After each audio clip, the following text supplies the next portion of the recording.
నా పేరు Siva Prasanth, PDS Bhadrachalam division కార్యదర్శిని. ఈరోజు కొత్తపల్లి ఆశ్రమ పాఠశాల విద్యార్థిని 8వ తరగతి చదువుతున్న విద్యార్థిని చనిపోయాడు. చాలా దుర్మార్గమైనటువంటి పరిస్థితి. అక్కడ ఉన్నటువంటి హెచ్ఎం, అక్కడ ఉన్నటువంటి స్టాఫ్ నిర్లక్ష్యం వల్లే విద్యార్థి ఈరోజు చనిపోవడం జరిగింది. ఎందుకనంటే హాస్టల్ విద్యార్థి హెచ్ఎం ఆడే ఒకటువంటి డ్రామా ఏంటంటే హాస్టల్ గోడ దూకి వెళ్ళిపోయారని చెప్పేసి తల్లిదండ్రులకి అట్లాగే మీడియాకి సంబంధించిన ప్రజా సంఘాలకి చెప్తా ఉన్నాడు. కానీ ఆ విద్యార్థి ఒకవేళ గోడ దూకిపోయినప్పుడు కూడా విద్యార్థులకు సంబంధించిన పోతా ఉంటే అక్కడ ఉన్నటువంటి టీచర్లు కానీ హెచ్ఎం కానీ ఏం చేస్తా ఉన్నారని చెప్పేసి పీడిఎస్ ప్రశ్నిస్తూ ఉంది.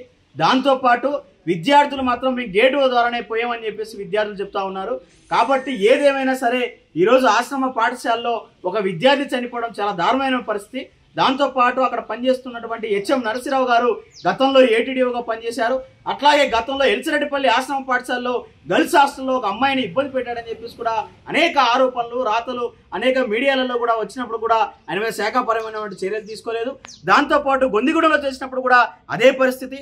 హాస్టళ్లలో ఎక్కడికి వెళ్తే అక్కడ సమస్యల వలయంగా మారే పరిస్థితి కనపడతా ఉంది. కాబట్టి తక్షణమే డీడీ గారు స్పందించాలి. డీడీ స్పందించి ఆ నరసింహరావుని సస్పెండ్ చేయాలని చెప్పేసి కూడా పీడిఎస్ డిమాండ్ చేస్తూ ఉంది. దాంతోపాటు ఐటీడీ అధికారులు డీడీ గారు ఎవరైతే ఉన్నారో ఇప్పుడు పున్నమ్మ గారు కనీసం హాస్టల్ విజిట్ చేసే పరిస్థితి లేదు.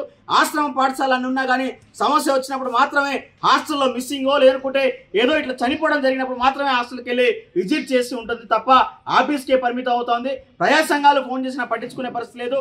డీడీ కానీ అట్లాగే సంబంధించినటువంటి ఏటీడీఓ, ఇప్పుడు గతంలో పనిచేసినటువంటి ఏటీడీఓ, ఇప్పుడు హెచ్ఎంగా నిర్వహిస్తున్నటువంటి నరసింహరావుని వెంటనే సస్పెండ్ చేయాలి, డీడీ గారి మీద చర్యలు తీసుకోవాలని చెప్పేసి మేము డిమాండ్ చేస్తా ఉన్నాం. లేని పక్షంలో పీడిఎస్ ఆధ్వర్యంలో ఖచ్చితంగా ఐటీడీ ఆఫీస్ని ముట్టడిస్తామని చెప్పేసి కూడా అధికారులను హెచ్చరిస్తా ఉన్నాం.